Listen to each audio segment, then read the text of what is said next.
హైదరాబాద్ మహానగరంలో ట్రాఫిక్ కష్టాలు తీర్చేందుకు మరో ఫ్లైఓవర్ అందుబాటులోకి రానుంది. బైరామల్ వంతెనని జీహెచ్ఎంసీ పూర్తి చేసింది. 26,45,00,000 రూపాయలతో 780 మీటర్ల వంతెన నిర్మించారు. లేటెస్ట్ టెక్నాలజీ ఉపయోగించి కట్టారు. సీఎం రేవంత్ రెడ్డి ప్రారంభించనున్నారు. ఆ ఫ్లైఓవర్ కు సంబంధించి మరింత సమాచారం మా ప్రతినిధి సుజాత అందిస్తారు.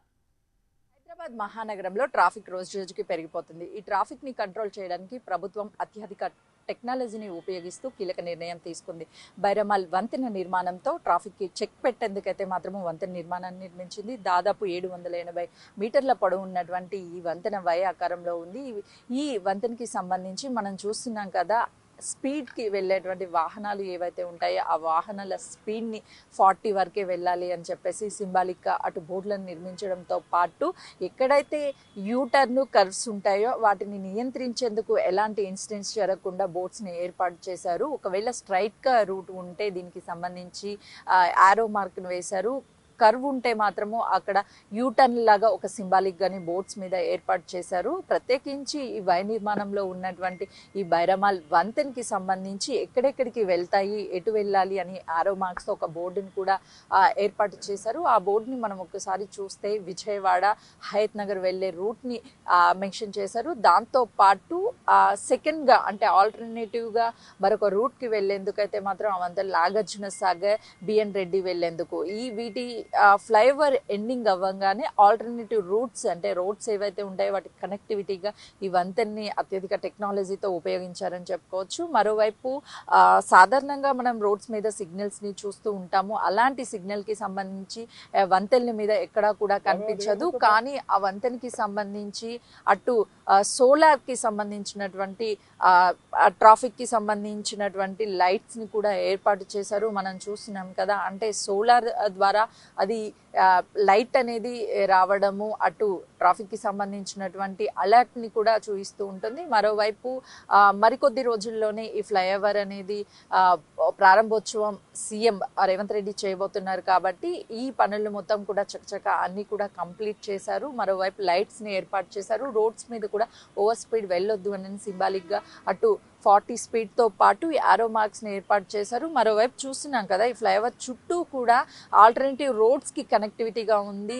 ఇప్పటికీ ఇంత అత్యాధునిక టెక్నాలజీని ఉపయోగించి ఈ హైదరాబాద్ మహానగరంలో మొదటి ఫ్లైఓవర్ అని చెప్పుకోవచ్చు. వై జంక్షన్ గా ఏర్పాటు చేసి ఎవరికి ఎలాంటి ట్రాఫిక్ ఇబ్బందులు కలగకుండా వాళ్ళు సేఫ్ గా వాళ్ళ గమ్యస్థానాలకి చేరేందుకైతే ప్రభుత్వం నిర్ణయం తీసుకుందనే చెప్పుకోవచ్చు. ఎందుకంటే ఎస్ఆర్డిపి పనుల కింద మొత్తం 42 ప్రాజెక్టులను ఏర్పాటు చేసినప్పటికీ అందులో ఉన్నటువంటి ఇంకా కొన్ని ప్రాజెక్టులు అయితే మాత్రము పనులు కొనసాగుతూనే ఉన్నాయి. అందులోనే Bairamal గూడలోని multi level grade separator ని అయితే మాత్రము ఈ నెల సీఎం రేవంత్ రెడ్డి ప్రారంభించబోతున్నారు. ఇందులో ప్రధానంగా ఓవైసీ హాస్పిటల్ సైడ్, చింతలకుంట వైపు, నాగార్జున సాగర్ వైపు ర్యాంపులు ఉన్నాయి. దీనికి ప్రత్యేకించి ఆకర్షణీయంగా ఏంటంటే ఈ 3 ర్యాంపులను కూడా చెప్పుకోవచ్చు. ఇవే కాకుండా Nalgonda flyover, Falaknuma, ROG, Shastripuram, ROB, Aramghar flyover, Uppal flyover, Gachibowli, Shilpa second phase వంటి 6 పనులు అయితే మాత్రం ఇంకా కొనసాగుతున్నాయి. ఇవన్నీ అందుబాటులోకి వస్తే మాత్రము ఈ ట్రాఫిక్ కి పూర్తిగా చెక్ పెట్టొచ్చని చెప్పుకోవచ్చు. రోజు రోజుకి అటు ట్రాఫిక్ పెరిగిపోతున్నటువంటి ఈ నేపథ్యంలోనే ఇలాంటి టెక్నాలజీ ఉపయోగించి ఫ్లైఓవర్లు నిర్మించడం వల్ల అయితే మాత్రము పూర్తి స్థాయిలో ట్రాఫిక్ ని కంట్రోల్ చేయవచ్చు. మరోవైపు వాహనదారులు ఎవరైతే ఉంటారో వాళ్ళు వెళ్లే టైంలో కూడా వాళ్ళకి ఎలాంటి ట్రాఫిక్ ఇబ్బంది లేకుండా గమ్యస్థానాలకు చేరేందుకు ఇలాంటి ఫ్లైఓవర్లు అయితే ఉపయోగకరంగా ఉంటాయని చెప్పుకోవచ్చు.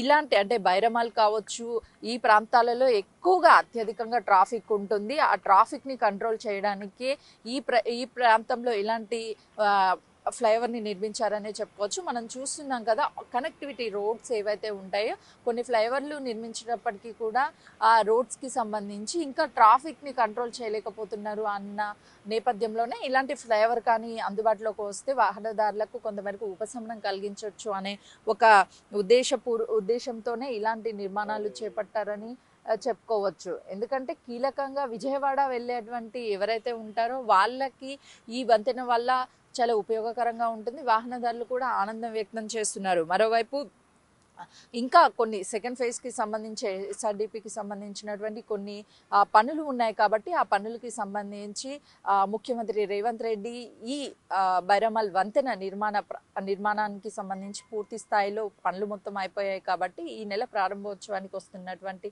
టైంలో ఏం మాట్లాడతారు, సెకండ్ ఫేజ్ కి సంబంధించినటువంటి ఇంకా ఏమైనా నిర్మాణాలకి సంబంధించి మాట్లాడతారని అయితే మాత్రము కొంతవరకు ఆసక్తికరంగా మారిందనే చెప్పుకోవచ్చు.